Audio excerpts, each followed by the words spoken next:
Oh ya, aku pengen nanya juga nih, kalian udah pada masuk belum akuntansi, pelajaran akuntansi di kelas 12 ini?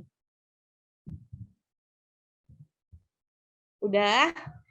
Jadi nggak apa-apa kan aku bahas akuntansi. Jadi bagi yang linjur mungkin Sabi nih untuk dasar-dasarnya aja tahu dulu gitu kan. Nah oke kita mulai aja lagi ya. Jadi sekarang tuh aku rencananya bakal bahas tentang akuntansi perusahaan jasa. Siklusnya dari awal sampai aku lebih nekanin ke itu deh, jurnal penyesuaian. Udah pada masuk belum ke jurnal penyesuaian?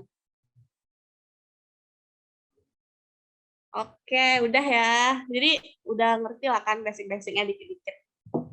Oke, jadi bagi yang linjur, boleh didengarkan dengan baik-baik ya guys. Oke, kita mulai. Nah, jadi di akuntansi itu ada nih namanya persamaan dasar, yaitu aktiva sama dengan pasiva. Nah, aktiva itu apa sih, Kak? Aktiva itu harta. Sedangkan pasiva itu terdiri dari dua bagian, yaitu hutang sama modal. Nah, jadi harta itu apa sih, Kak, pengertiannya gitu kan? Nah, harta itu yaitu sumber daya yang dimiliki atau dikendalikan oleh perusahaan dan digunakan untuk masa depan gitu kan. Nah, berarti aset ini tuh kayak harta banget yang dimiliki sama perusahaan. Emang dia banget yang punya gitu. Nah, aset ini tuh ada tiga. Yang pertama ada aset lancar, aset tetap, sama aset tak berwujud. Nah, aset tetap itu apa sih gitu kan? Aset tetap itu adalah aset yang mudah diuangkan. Dan biasanya itu tuh kecil dari 1 tahun waktunya. Contohnya yaitu kas, piutang, biaya dibayar di muka, dan lainnya. Sedangkan aset tetap yaitu aset yang lumayan sulit untuk diuangkan dan masa penukarannya itu besar dari 1 tahun. Contohnya itu kendaraan, bangunan, tanah, mesin, dan lainnya. Sedangkan aset tak berwujud itu tuh aset yang tidak memiliki bentuk, yang dia tuh nggak nampak bentuknya, jadi dia tuh cuma dapat kerasa manfaatnya, yaitu kayak goodwill, hak cipta, paten, franchise, dan lainnya. Dan biasanya aset tak berwujud ini digolongkan kepada aset tetap. Nah, kita masuk ke kewajiban atau liabilitas. Kewajiban atau liabilitas dari namanya aja kita udah tahu kan kewajiban. Berarti itu tuh adalah sejumlah dana yang perusahaan pinjam yang harus kita bayar gitu. Sesuai dengan waktu yang udah kita sepakati. Nah, jadi contoh dari kewajiban itu yaitu ada utang jangka pendek sama hutang jangka panjang. Bedanya apa sih? Kalau hutang jangka pendek ini itu tuh pembayarannya atau tenggat masa pembayaran itu kecil dari 1 tahun, kayak hutang dagang, hutang bank, hutang gaji, hutang pajak gitu kan. Nah kalau hutang jangka panjang itu biasanya kayak lebih dari 1 tahun gitu, kayak mau 5 tahun, 2 tahun gitu. Contohnya yaitu hutang obligasi. Nah sedangkan kita masuk ke yang bagian modal atau ekuitas. Ekuitas itu adalah aset yang perusahaan miliki, yang dimiliki oleh pemegang saham atau pihak ketiga. Jadi beda aset sama ekuitas. Kalau ekuitas itu dipegang oleh pemegang saham atau pihak ketiga, sedangkan aktiva itu yang dimiliki oleh perusahaan itu sendiri. Nah, beberapa akun ekuitas itu tuh ada modal pemilik, penarikan pemilik atau prive. Nah, prive ini maksudnya yaitu kayak uh, pemegang perusahaan itu, kayak pemilik perusahaan itu makai uang perusahaan untuk kegiatan pribadi. Contohnya kayak misalnya orang tua dari pemilik perusahaan sakit, jadi dia ngambil uang perusahaan. Nah, itu tuh masuk ke prive. Terus ada laba ditahan, saham biasa, sama modal disetor. Nah, kita next. Oke. Nah, ini nih nah ini juga masih nyambung sama yang tadi yaitu persamaan dasar akuntansi, tapi ini bagian yang soalnya gitu kan. Nah, mari kita bahas yang transaksi pertama. Pada tanggal 1 Januari 2019, Pak Iza menyetorkan uang tunai sebesar 100 juta rupiah kepada perusahaan sebagai modal usaha. Sebagaimana yang kita tahu tadi kan persamaan dasar akuntansi itu aktiva sama dengan pasiva. Yang mana berarti total dari uh, uh, harta harus sama dengan total dari utang tambah modal. Dia tuh harus balance itu, makanya ada tanda sama dengan di sini. Nah, jadi kita masuk ke contoh soal yang tadi. Berarti ini kan udah dibilang nih menyetorkan uang tunai. Berarti uang tunai secara nggak langsung bertambah kan.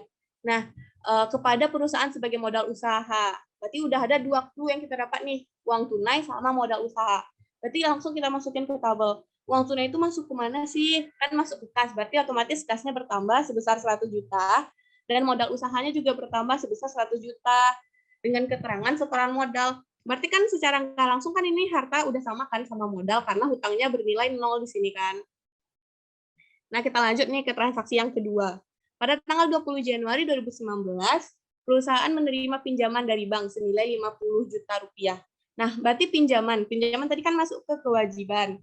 Sedangkan berarti kalau kita menerima pinjaman, berarti kita menerima uang kas juga kan, uang cash di tangan. Berarti otomatis kasnya bertambah dan hutang banknya juga bertambah. Berarti ini kan sama tuh balance juga harta sebenarnya hutang tambah modalnya karena modalnya di sini bernilai 0. Makanya ini nih setelah ditotal nanti hartanya jadi 150 juta, sedangkan hutang tambah modalnya ditambah juga jadi 150 juta. Gitu. Dan untuk transaksi selanjutnya yaitu pada tanggal 25 Januari dibeli perlengkapan kantor tunai sebesar 4.500.000. Nah, kita stop sampai di sini dulu. Jadi dia kan membeli perlengkapan kantor tunai. Berarti otomatis kasnya berkurang kan karena membeli perlengkapan kantor. Nah, berarti perlengkapan kantornya bertambah, sedangkan kasnya berkurang. Berarti kan ini karena positif ketemu negatif dengan angka yang sama, berarti itu tuh ibaratnya harta kita nggak jadi bertambah kan, harta 0, hutang tambah modalnya juga 0, makanya tetap balance dia. Nah, kita lanjut nih ke transaksi yang berikutnya. Telah diselesaikan pekerjaan jasa seharga 2 juta yang akan dibayar pekan depan. Berarti kan pekerjaan jasa ini masuk kemana sih? Jadi ada beberapa transaksi guys yang masuk ke modal, yang mempengaruhi besarnya modal. Yang pertama setoran modal itu sendiri, yang kedua penerimaan pendapatan dari hasil usaha. Nah, berarti yang pekerjaan jasa tadi masuk ke mempengaruhi besarnya modal. Yang ketiga pembayaran beban-beban kayak bayar listrik, bayar air, bayar internet, atau penyusutan, dan lainnya. Nah, yang keempat tuh pengambilan uang untuk keperluan pribadi. Itu tuh kayak prepay yang tadi kan. Nah, berarti otomatis dia kan belum dibayarkan kan. Berarti dia tuh kita perusahaan itu memberikan piutang kepada perusahaan lainnya. Berarti piutang kita bertambah, modal kita juga bertambah besar 2 juta. Jadi setelah kita total-total nanti bakalan sama hasilnya antara harta sama dengan hutang sama modal. Sejauh ini ada yang mau ditanyain? Temen, kalau nggak ada boleh balas di kolom chat ya. Biar kita bisa next ke yang selanjutnya. Alhamdulillah nggak ada, Kak. Lanjut aja. Oke, makasih. Oke, kita lanjut. Nah, jadi kita masuk ke saldo normal dari setiap akun. Asal muasal saldo normal itu gitu kan. Nah, karena tadi harta sama dengan hutang tambah modal, kemudian di breakdown lagi nih, lebih rinci lagi harta sama dengan hutang tambah modal tambah pendapatan kurang beban. Karena tadi pendapatan sama beban mempengaruhi modal kan, kayak bisa dimasukin ke sini gitu. Pendapatan dia nanti menambah ke modal dan beban nanti mengurangi modal. Jadi nanti kita pindah ruaskan beban ke sisi harta. Jadi makanya harta tambah beban sama dengan utang, modal, dan pendapatan. Nah, jadi nanti kita itu udah terkelompokkan di bagian sisi kiri kita sebut sisi debit, sedangkan di sisi kanan kita sebut sisi kredit. Nanti jadinya kayak gini, saldo normal tiap akun. Kan harta tadi saldo normalnya kalau bertambah di debit. Berarti kalau berkurang di kredit, kita ikutin aja yang kayak tadi, aktiva tetap kan harta tuh, makanya bertambah jadi debit juga. Aktiva tetap tak berwujud, atau intangible asset masuknya ke kredit, ke debit juga. Kalau hutang kalau bertambah dia ke kredit, kalau modal dia bertambah ke kredit, kalau pendapatan juga ke kredit, beban ke debit tadi kan, dan pendapatan lain-lain juga ke debit, sedangkan beban lainnya juga ke kredit. Astagfirullahaladzim, kebalik. Pendapatan lainnya di kredit, beban lainnya di debit gitu. Oke, kita samain aja sama yang terakhir ini ya guys. Nah, oke, kita bisa lanjut nih. Nah, jadi di akuntansi jasa itu ada beberapa siklus. Yang pertama kita bikin dulu nih jurnal umum. Jadi dari transaksi-transaksi yang udah kita kumpulkan, dari bukti-bukti kwitansi dan sebagainya, kita kumpulkan dulu. Kita bikin jurnal umum. Nanti dari jurnal umum tersebut kita kelompokkan nih masing-masing akun ke buku besar. Misalnya kayak kas. Kita lihat dari transaksi dari tanggal 1 sampai tanggal 31, yang mana-mana aja yang kas, berarti nanti masuk ke buku besar kas. Yang piutang nanti masuk ke buku besar piutang. Dan kayak ngikut gitu sesuai dengan jumlah akun yang kita bikin di jurnal umum. Nanti balance dari buku besar, kita masukin ke neraca saldo. Misalnya nanti total dari jumlah kas selama 1 bulan. Nah, nanti kita masukin balance-nya ke neraca saldo. Total dari piutang kita selama 1 bulan. Gitu. Total dari hutang kita 1 bulan, kayak gitu kan. Nah, kita nanti udah sampai di neraca saldo. Nanti di akhir masa akuntansi itu ada namanya kita bikin penyesuaian. Karena ada beberapa transaksi di akuntansi itu yang memerlukan penyesuaian. Biar tetap akurat gitu. Nah, jadi nanti udah selesai kita bikin jurnal penyesuaian, kita disuruh nih bikin neraca saldo setelah penyesuaian. Angkanya itu didapat dari neraca saldo dikurang atau ditambah dari hasil jurnal penyesuaian yang udah kita buat. Terus habis itu kita bikin laporan keuangan. Laporan keuangan itu ada income statement, laporan laba rugi, laporan posisi keuangan, laporan perubahan modal, ada laporan arus kas, gitu kan. Terus di akhir tahun atau 31 Januari atau di akhir tahun perusahaan yang udah dibikin gitu, nanti kita bikin jurnal penutup untuk menutup akun-akun yang nggak diperlukan di tahun berikutnya. Dan di awal tahun biasanya kalau nggak salah aku, nanti dibikin jurnal pembalik untuk melanjutkan pencatatan kalau nggak salah. Nah, jadi kita lanjut ke jurnal umum. Nah, tadi kan step yang pertama itu bikin jurnal umum kan ya. Nah, di sini tuh jurnal umum tadi mirip kita berdasarkan ke akun normal yang udah kita pelajari tadi. Nah, contohnya yang itu tanggal 5 Januari, Pak Hari melakukan investasi perumahan. Mulai bersama senilai 500 juta. Berarti ini kan investasi. Berarti kasnya bertambah, modalnya juga bertambah kan. Ingat nih, kas bertambah di mana sih tadi? Di debit. Berarti kas pada modal sebesar 500 juta. Gitu. Nah, yang soal nomor 2, pada tanggal 11 Januari 2020 dibayarkan uang senilai 20 juta untuk keperluan sewa kantor selama 1 tahun. Nah, ini kan berarti kita membayarkan uang tunai kan, berarti uang kita otomatis berkurang. Kalau kas berkurang tadi di kredit. Nah, untuk keperluan sewa ini masuk mana sih ke beban sewa? Nanti makanya jadi kayak gini, harta perusahaan kasnya berkurang, itu tuh ditaruhnya nanti di kredit untuk bayar sewa. Terus perusahaan memiliki aset yang berupa sewa dibayar di muka senilai 20 juta, jadi di debit. Jadi jurnalnya kayak gini. Sewa dibayar di muka 20 juta, pada kas 20 juta gitu. Nah, untuk yang soal nomor 3, membeli peralatan dan perlengkapan kantor dengan nilai masing-masing 10 sama 5 juta. Nah, itu tuh berarti kan peralatan sama perlengkapan kantor kita bertambah. Kalau aset tadi bertambah di bagian mana? Di bagian debit kan. Nah, kas kita berkurang nih, bagian kredit. Nanti pencatatannya itu peralatan, itu perlengkapan di debit, itu bikin angkanya 10 sama 5 juta. Nanti kasnya total dari mereka, bukan dipisah-pisah, jadi langsung aja kas minus 15 juta gitu. Jurnalnya kayak gini.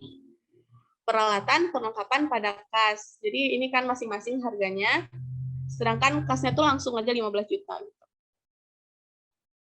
Terus contoh soal nomor 4, pada 20 Januari 2020, menerima pendapatan tunai dari penjualan senilai 10 juta. Berarti ini kan kita menerima uang. Berarti menerima uang, kas kita bertambah, berarti kas tadi bertambah di mana? Di debit, gitu kan. Nah, pendapatan ini tadi posisi normal di mana sih? Di kredit. Berarti kas pada pendapatan sebesar 10 juta, gitu. Nah, berarti jurnalnya kayak gini kan, kas pada pendapatan 10 juta, 10 juta, gitu. Nah, nomor 5, pada tanggal 31 Januari membayar gaji pegawai senilai 20 juta. Berarti bayar gaji. Kas di perusahaan berkurang dong. Itu tuh masuk ke kredit gitu kan. Nah, membayar gaji ini masuk ke akun mana sih? Kan membayar gaji itu tuh berarti masuk ke beban yang wajib dibayarkan oleh perusahaan. Makanya masuk ke beban. Jadi, beban gaji pada kas sebesar 25 juta.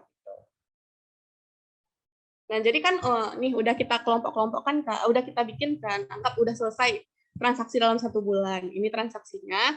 Nanti kita masukin nih ke buku besar. Buku besar itu ada 3 jenisnya. Yang pertama tuh buku besar bentuk T. Jadi ini tuh cuma kayak bagian debit sama kredit, cuma angkanya doang gitu. Nah, nanti aku juga nggak ingat sih kode akunnya berapa, nanti ada tuh kalau kas tuh 101 atau 111 tergantung buku atau tergantung soalnya juga. Nanti di sini nama akun. Misalnya kita mau masukin kas, berarti kas kan. Nah, kita total nih kas tuh apa-apa aja. Berarti ini kan kas, ini juga kas, ini kas lagi, ini juga, sama ini. Nanti kita posisiin sesuai dengan tanggal. Berarti tanggal 5 Januari di debit, berarti masukin kasnya ke sini dulu. Nanti tanggal 11 ke kredit, masukin ke kredit gitu sampai 31 Januari. Nanti kan udah full nih isinya di sini. Nanti kamu kurangin aja sisi debit sama sisi kredit berapa diselisihin. Nanti kalau misalnya di kredit lebih besar, berarti dia tuh pas di neraca saldo, nanti saldo kasnya tuh di posisi kredit gitu. Nah, juga ada buku besar bentuk 2 kolom. Ada buku besar bentuk 3 kolom. Lihat aja kayak gini ya, guys. Jadi kalau 2 kolom itu tuh dia tuh kayak keterangan debit langsung kredit gitu, nggak ada pakai balance. Ini juga balance-nya tuh di akhir aja gitu. Nah, kalau yang buku besar 3 kolom, itu tuh ada nih balance-nya tiap kita melakukan transaksi itu ada itunya perubahan uangnya. Jadi jelas gitu. Nanti pas di akhir tuh kita nggak perlu lagi ngitung secara keseluruhan, soalnya dia udah tertera gitu kan, berapa sih sisa uang sebenarnya gitu. Nah, dari buku besar tadi kita masukin nih, kayak gini kan, posting ke buku besar. Kayak aku bilang tadi, dari ini tuh pada tanggal 1 kan kas pada modal pemilik. Berarti kita masukin ke modal itu kan buku besar kas. Berarti kayak gini, kasnya bertambah 20 juta di debit, berarti debitnya 20 juta, nah berarti saldonya langsung 20 juta kayak gitu. Modal pemiliknya juga kayak gitu, masukin sesuai dengan posisi dia di jurnal umum. Sejauh ini ada yang mau ditanyain, guys?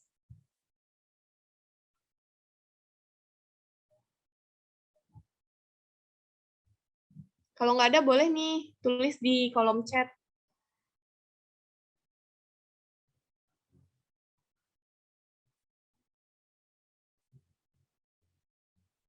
Oke, nggak ada ya, kita lanjut. Nah, ini neraca saldo. Neraca saldo adalah suatu buku yang berisi informasi saldo-saldo akun buku besar yang dibuat berdasarkan golongan sesuai dengan kode akunnya. Data pada neraca saldo diambil dari saldo akhir akun buku besar. Berarti ending balance dari buku besar yang udah kita bikin tadi. Nah, kita bikin nih, nama akunnya kas. Misalnya dia debit 1 juta gitu. Piutang, kredit 2 juta gitu kan. Nah, nanti udah selesai nih, kita input semuanya, nama-nama akun yang udah di buku besar tadi ke neraca saldo. Kita total nih sisi debit sama sisi kreditnya. Nah, debit sama kredit di situ harus balance, harus sama. Kalau nggak sama, berarti kalian ada kesalahan penginputan di jurnal umum atau kesalahan pemosisian di buku besar gitu. Nah, manfaat penyusulan dari neraca saldo itu yang pertama memudahkan pengecekan terhadap kebenaran buku besar yang telah dibuat, sama mempermudah penyusunan laporan keuangan. Nah, nanti dari neraca saldo inilah kita bikin laporan keuangan apa yang diperlukan gitu. Nah, kita masuk nih ke jurnal penyesuaian. Sebelumnya ada yang mau ditanyain? Kalau ada yang ragu, boleh nih nanya. Daripada nanti aku tambah ngejelasin kan, tambah puyeng gitu.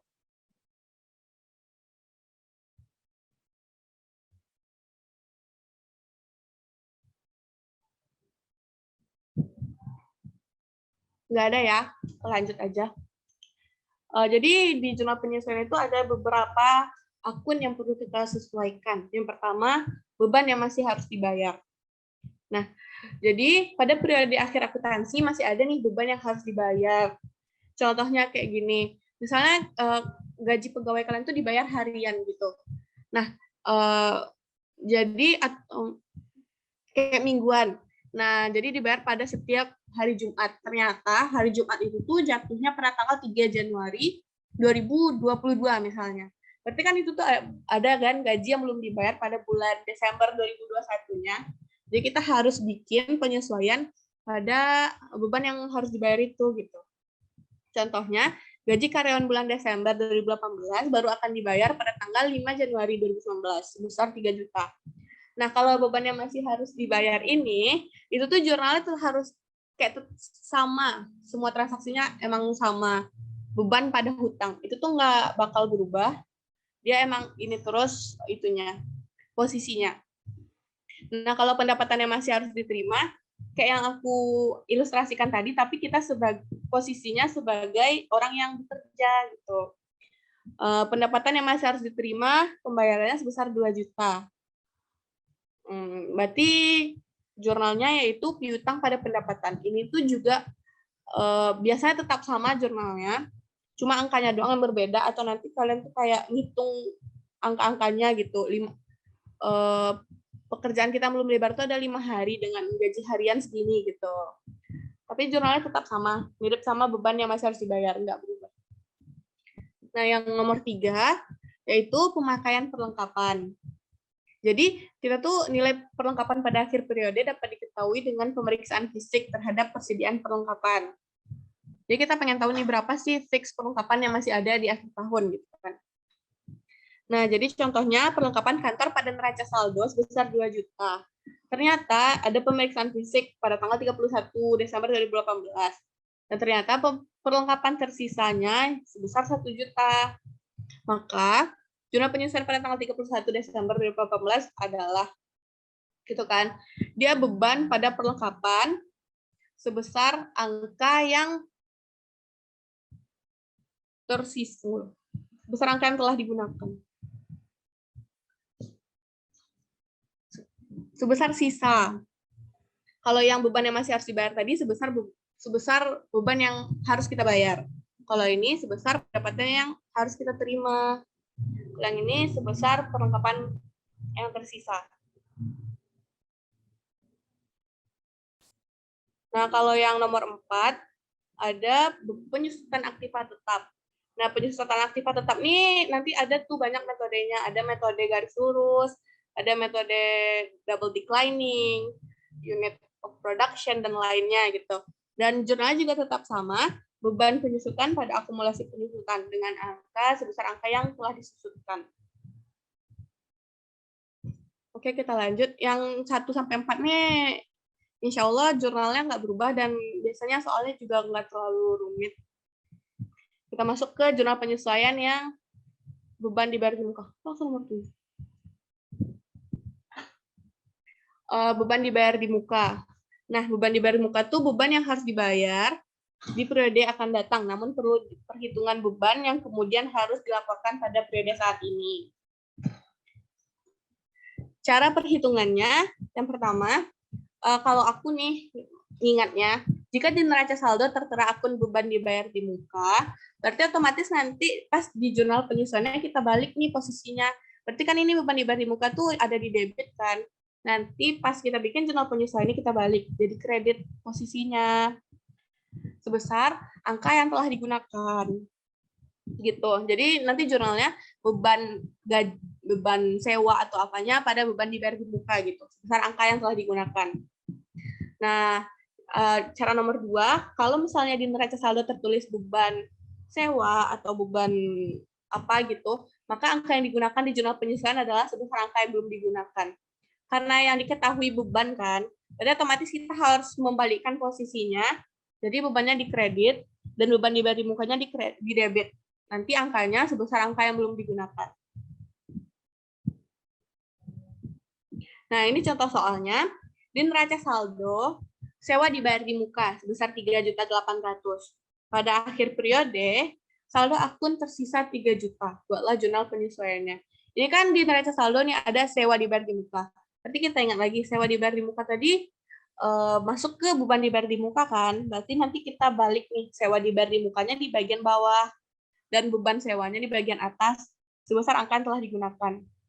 Berarti angka yang telah digunakan ini sisanya 3 juta. Berarti kita kurangkan 3.800.000 dikurang 3 juta, jadinya 800. Berarti jurnal penyesuaiannya beban sewa pada sewa dibayar di muka sebesar 800.000.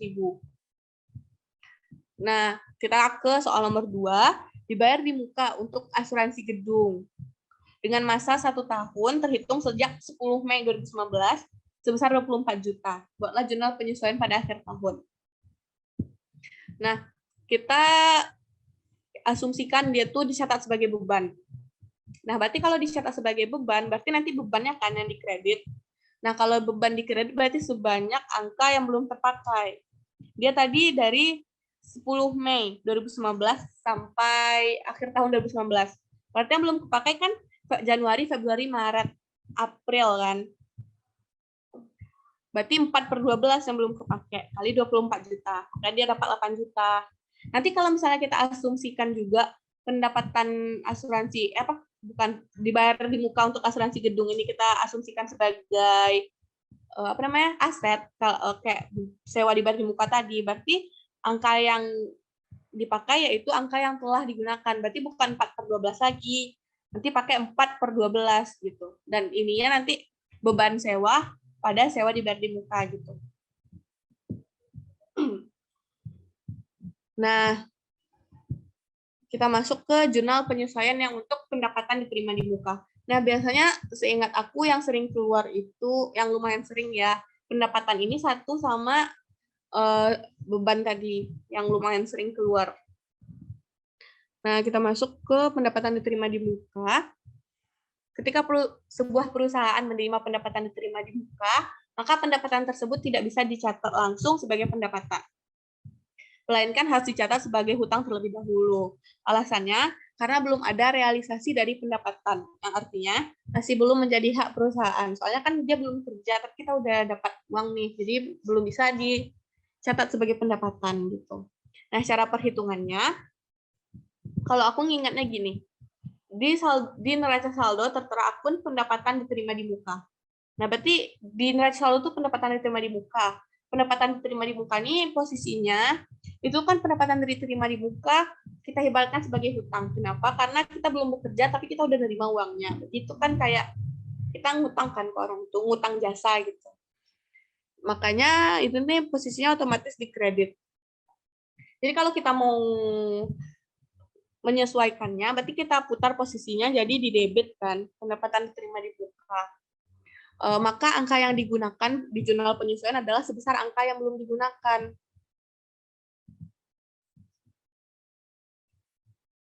Nah, nanti dia tuh pendapatan diterima di muka pada pendapatan.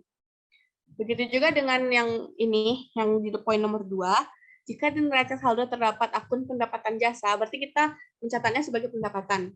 Pendapatan tadi kan juga dikredit, makanya kalau disesuaikan, kita harus menyelisihkannya. Makanya kita pindahkan ke pendapatan di debit dan pendapatan diterima di muka di kredit sebesar angka yang telah digunakan. Nah, ini contoh soalnya. Menerima pendapatan sewa untuk 2 tahun, 3 juta. Diterima tanggal 30 Juni 2011. Ada 2 metode penyelesaian. Yang pertama kita catat sebagai utang pendapatan atau pendekatan neraca, yang yaitu kas pada sewa diterima di muka. Berarti nanti otomatis di neraca saldo kan sewa diterima di muka nih. Yang kayak tadi kan. Nih. Pendapatan diterima di muka. Berarti dia dikredit 3 juta. Nah, ayat jurnal penyesuaiannya yaitu berarti sebesar tadi angka yang belum terpakai. Nah, angka yang belum terpakai yaitu ini kan dari 30 Juni 2011 sampai 31 Desember 2011 itu ada berapa bulan gitu kan. Berarti yang belum kepakai itu kan dari tanggal 1 Januari sampai dengan Mei, 31 Mei 2011. Nah, karena dia 2 tahun, nanti pernya itu per 24. Dapat dia nanti sewa diterima di muka sama pendapatan sewa sebesar 750.000.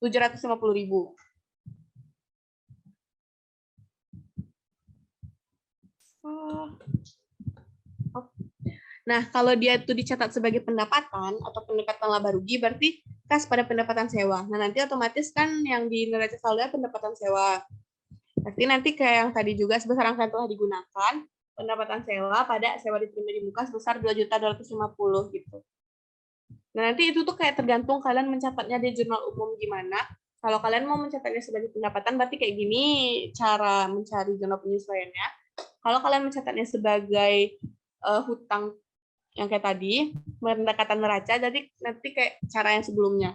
Berlaku juga sama yang beban dibayar di muka tadi. Nah, sampai sini ada yang mau ditanya?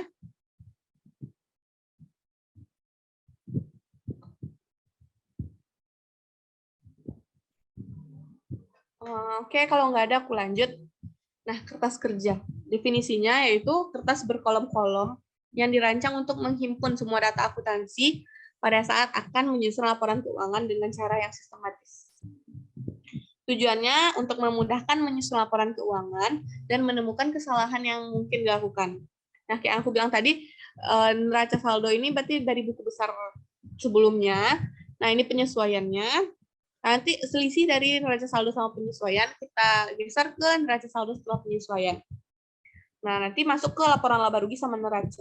Di laporan laba rugi ini, itu tuh semua yang berkaitan dengan pendapatan sama beban, kecuali pendapatan diterima di muka, sama sewa diterima di muka gitu. Kayak beban diterima di muka.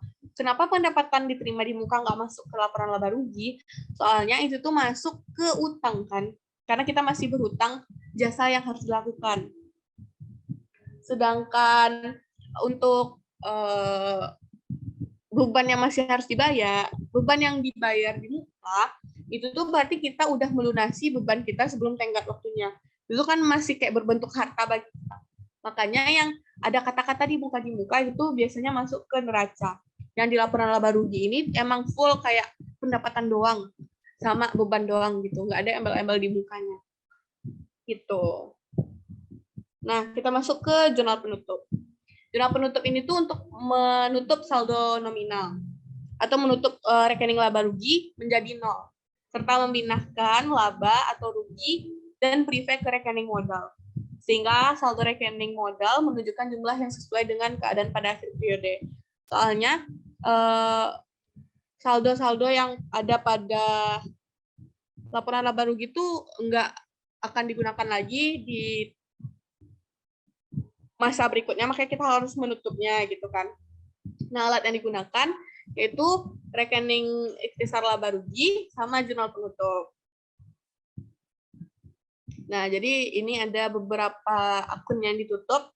Yang pertama, menutup semua akun pendapatan. Nah, tadi kan pendapatan kita tuh posisi normalnya di kredit ya. Nah, kalau mau ditutup atau kalau mau menolkannya, berarti kita harus membalikkan posisinya jadi debit. Jadi pendapatan pada ikhtisar laba rugi sebesar semua total pendapatannya gitu. Nah, kalau rekening beban kan tadi posisi normalnya di kredit ya, makanya kita balik jadi posisi normalnya di debit, kita balik di kredit. Ada di kredit, nanti temannya ikhtisar laba rugi juga, ikhtisar laba rugi pada biaya-biaya. Nanti kalian bisa bikin kayak gini, total biaya ikhtisar laba rugi ini total dari semua biaya yang kalian keluarkan, sedangkan biaya-biaya ini bisa kalian breakdown gitu kayak beban sewa, beban telepon, beban gaji, beban listrik. Nah, nanti totalnya baru di sini gitu. Nah, kalau rekening prepay kan tadi juga di debit kan ya? Iya, di debit kan ya. Makanya kita tutup prepay-nya tuh ke kredit jadinya, temannya sama modal. Berarti modal pada prepay gitu, sebesar angka total prepay-nya. Nah, kalau menutup laba atau rugi, itu tuh sebesar jumlah laba atau rugi yang telah didapatkan. Nih, aku cara ngingatnya dulu kayak gini. Dia kan laba, berarti labanya tuh emang harus di debit gitu. Ikhtisar laba ruginya di debit, modalnya di kredit sebesar labanya gitu. Kalau rugi, modal ikhtisar laba ruginya tuh di kredit jadinya. Soalnya kan itu tuh harus deket gitu loh, ini laba. Jadi emang harus laba, temennya langsung deket gitu. Kalau rugi, dia berjauhan, makanya ruginya tuh di kredit, modalnya di debit gitu. Oke, mungkin sekian